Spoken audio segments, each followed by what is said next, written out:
Canal Deus Quer Falar com Você, trazendo uma forte e impactante pregação para edificar a sua vida. Nós somos a última geração, a última que pisa neste chão.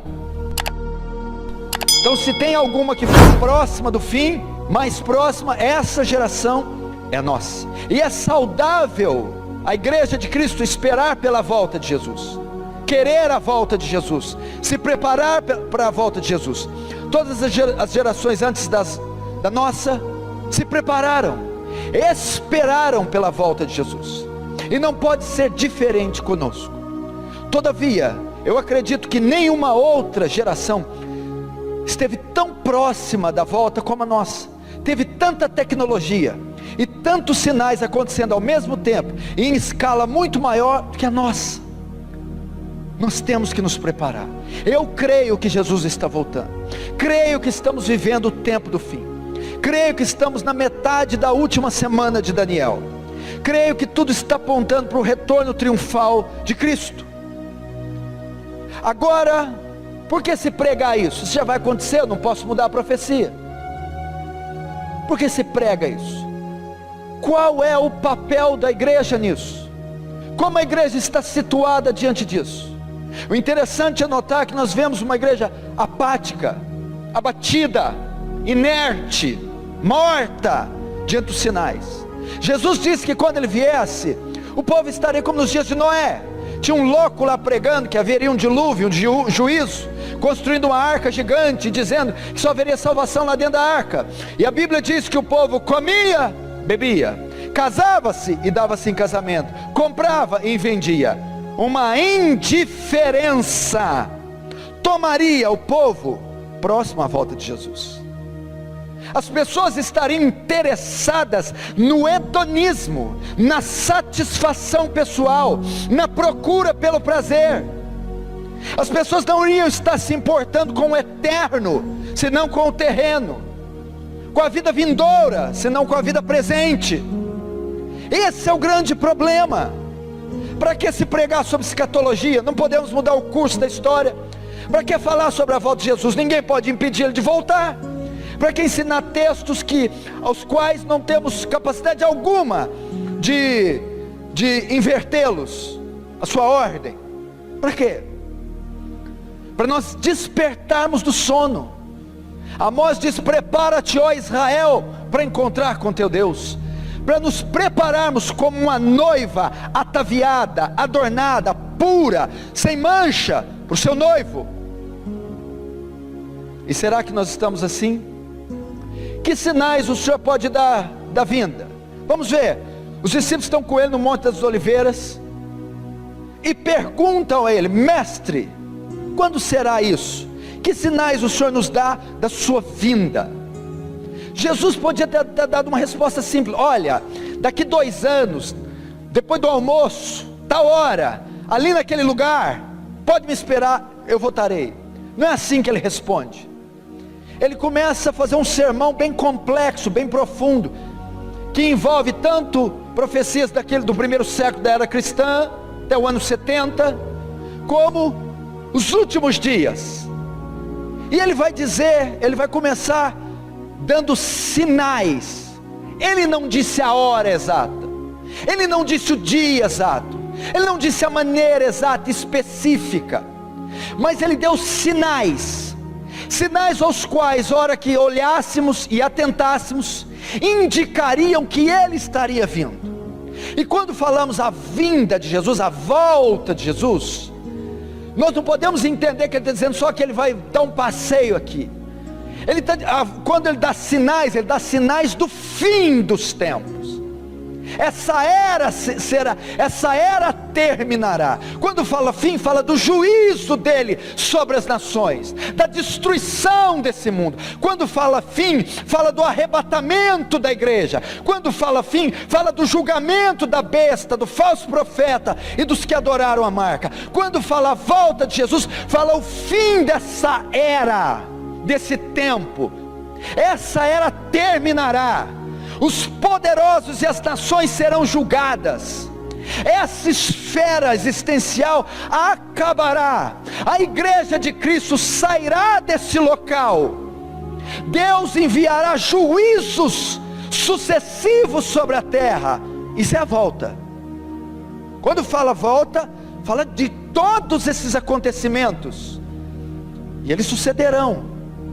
Então Jesus disse que um dia ia haver o fim, e Ele deixou sinais, para que nós, ao vêssemos, nós, eu e você, a palavra foi entregue à igreja, a mim e a você, não fôssemos pegos de surpresa.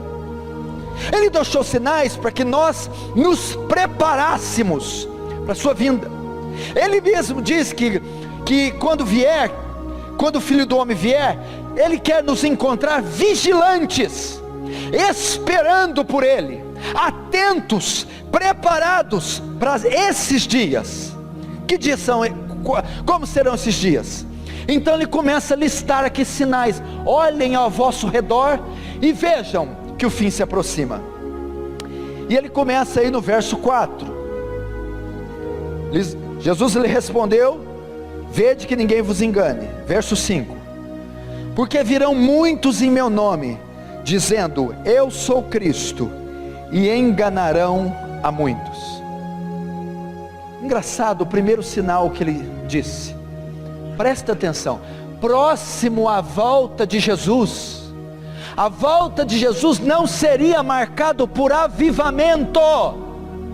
A volta de Jesus não seria marcado por um progresso suntuoso do reino. A volta de Jesus seria marcado por engano religioso, uma explosão de falsos profetas, falsos milagres, falsos sinais, falso evangelho, falsa pregação, falsa igreja, falsos apóstolos, falsa conversão, falso batismo precederia a sua volta. E o que você está vendo?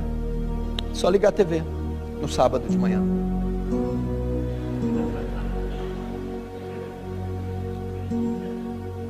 O verdadeiro não sei onde você encontra muito não, mas o falso, qualquer esquina, haveria isso. Queridos, isso está acontecendo.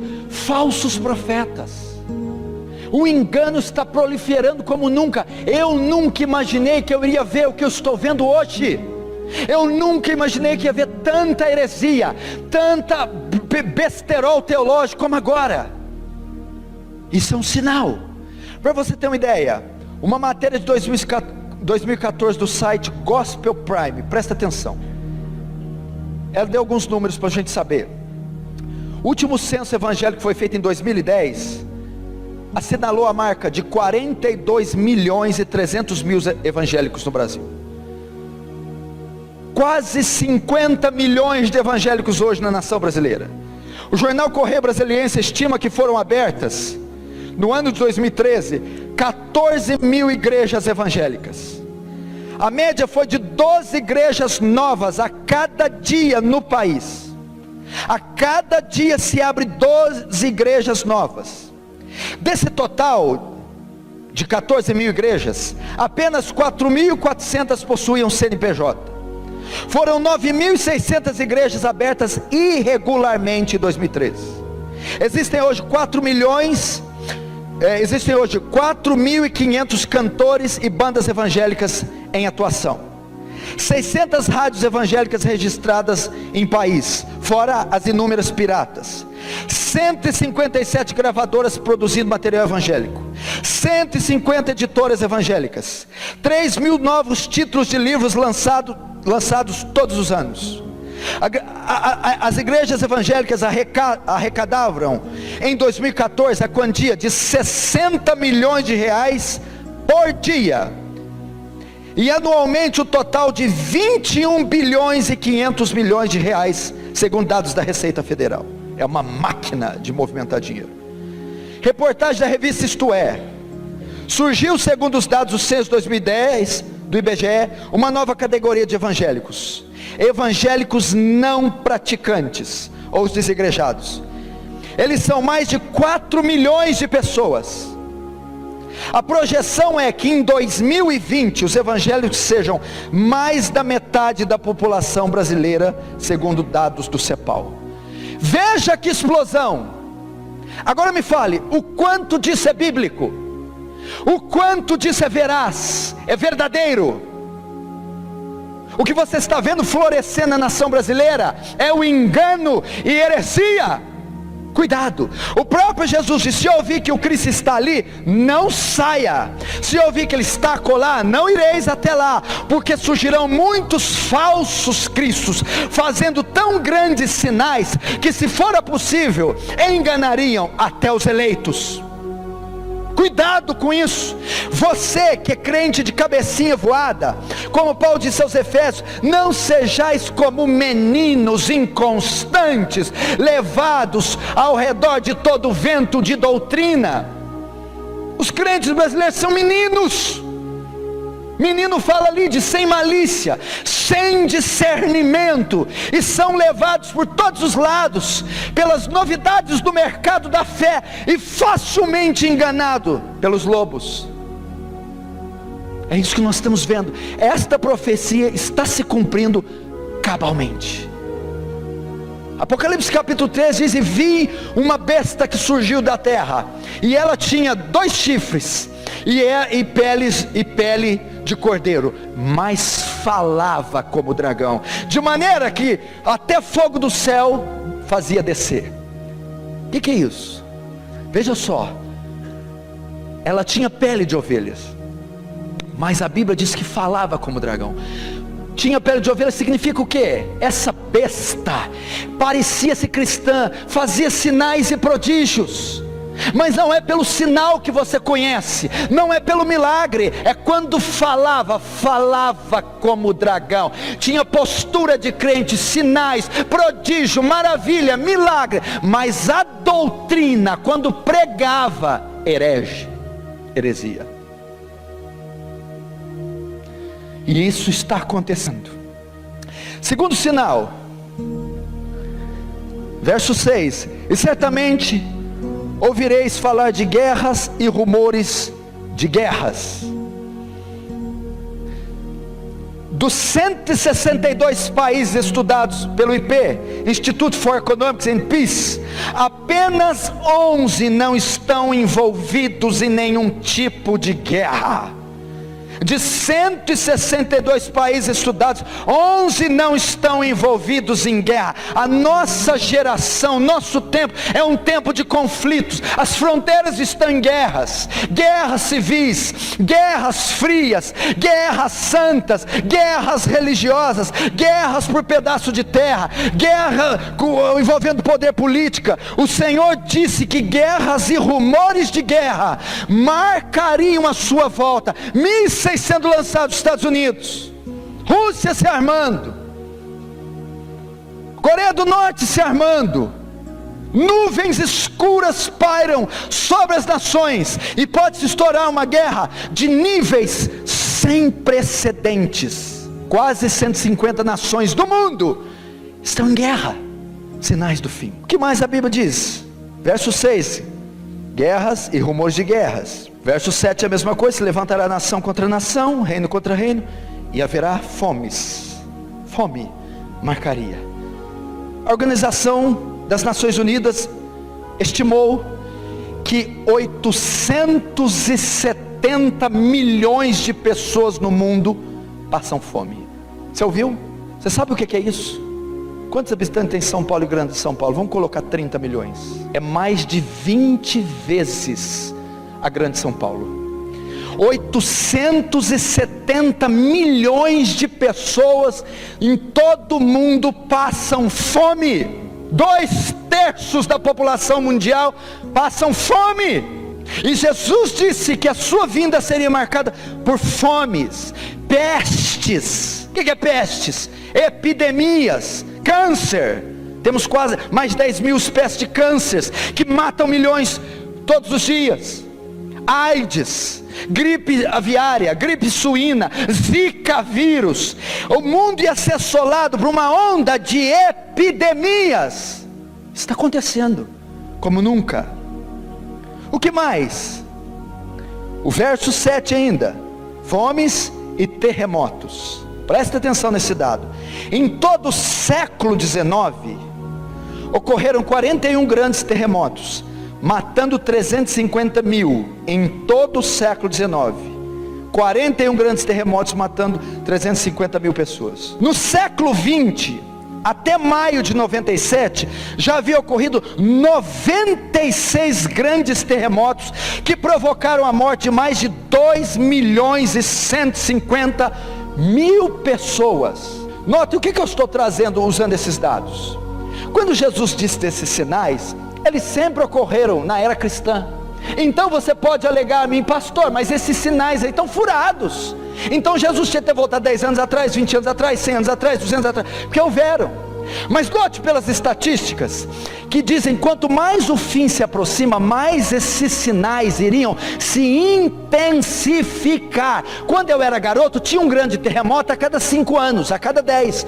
Hoje tem um grande terremoto todos os meses. À medida que o fim se aproxima, iria se afunilar. Todos os sinais sempre aconteceram.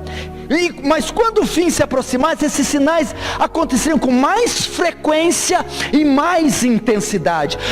Haveria mais terremotos e mais devastadores, mais fome e mais mortes, mais pestes e mais flagelos. Seria assim.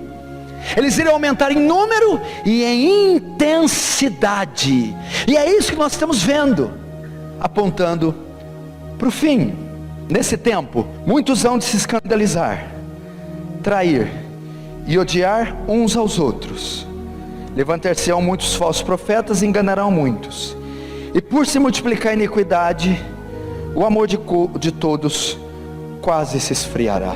Multiplicar a iniquidade seria um tempo que o amor sumiria da sociedade, inclusive da igreja. E a causa seria o multiplicar da iniquidade. Veja só, presta atenção para você saber. Deus, antes de despejar o juízo sobre a terra, Ele espera a iniquidade do homem atingir o nível máximo. Foi assim em Sodoma, foi assim no Egito, foi assim nas cidades que Ele destruiu. O que aconteceu foi nos antediluvianos. A iniquidade chegou a pontos tão profundos que Deus não suportava mais. Então Ele envia o juízo. Sodoma e Gomorra, praticava-se a sodomia, eram orgias, era um bacanal, era uma coisa tão hedionda, que chegou o cúmulo, o ápice deles quererem abusar sexualmente de 2 anjos. Então Deus diz para tirar de lá Ló, e Ele despeja a sua ira.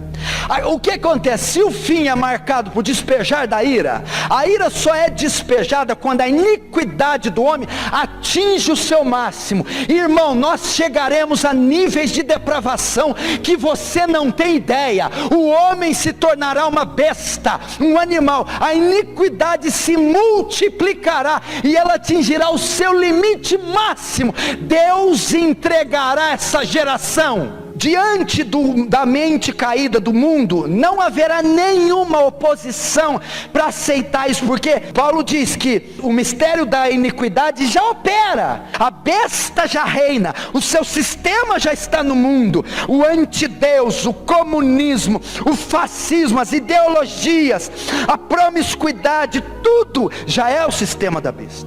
Então, se tem alguma que foi próxima do fim, mais próxima, essa geração é nossa.